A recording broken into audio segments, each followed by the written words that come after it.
ఖమ్మం జిల్లా సత్తుపల్లిలో గృహజ్యోతి పథకాన్ని ప్రారంభించారు ఎమ్మెల్యే మట్టా రాగమయ్య. ఈ సందర్భంగా ఆయన మాట్లాడుతూ కాంగ్రెస్ ప్రభుత్వం తీసుకొచ్చిన 6 గ్యారెంటీలు పేదలకు ఎంతో మేలు జరుగుతుందన్నారు.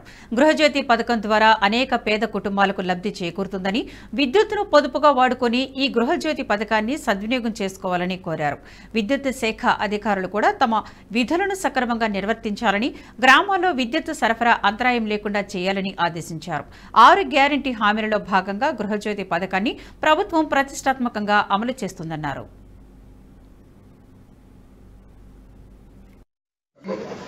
ఉన్నకాంటి కూడా మనకి అమల్లోనే ఉన్నాయి. నెహ్రూ గారు ప్రధానమంత్రి ఉన్నప్పుడు ప్రతి గ్రామానికి కూడా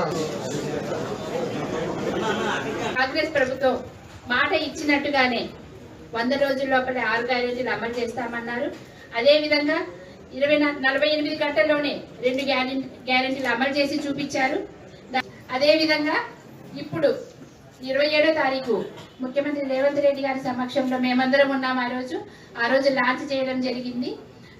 దాని ద్వారా ఇప్పుడు నిరుపేద కుటుంబాలకి నెలకి సుమారుగా 1000 రూపాయల దాకా లబ్ధి చేకూరుతుంది.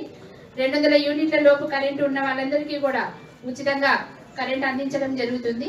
అదేవిధంగా గ్యాస్ సిలిండర్ కూడా 500 రూపాయలకి ఇవ్వడం జరుగుతుంది. కనుక ఈ సందర్భంగా మనం ఈ పథకాన్ని ప్రవేశపెట్టినందుకు, ఇంత త్వరగా ప్రవేశపెట్టినందుకు మన ముఖ్యమంత్రి వర్యులు రేవంత్ రెడ్డి గారికి, అలాగే మన ఉప ముఖ్యమంత్రి వర్యులు బట్టి విక్రమార్క గారికి, మరి మన రాష్ట్ర మంత్రి వర్యులందరికీ కూడా పేరు పేరున కృతజ్ఞతలు తెలియజేసుకుంటున్నాము.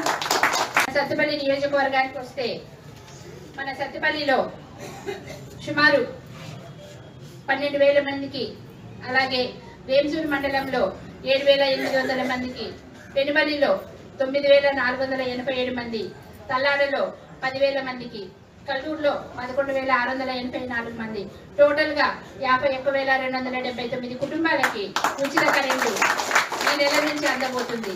కాంగ్రెస్ ప్రభుత్వం మాట ఇచ్చినట్టుగానే. ఈ వీడియో మీకు నచ్చినట్టయితే లైక్ చేయండి, 10 మందికి షేర్ చేయండి. అలాగే కామెంట్ల రూపంలో మీ అభిప్రాయాలను మాతో పంచుకోండి. Nationalist hub group of channels ను సబ్స్క్రైబ్ చేసుకుని తెలుగునాట జాతీయవాద జర్నలిజాన్ని ప్రోత్సహించండి. ఈ వీడియో కింద ఉన్న బెల్ ఐకాన్ పై క్లిక్ చేయడం మర్చిపోవద్దు.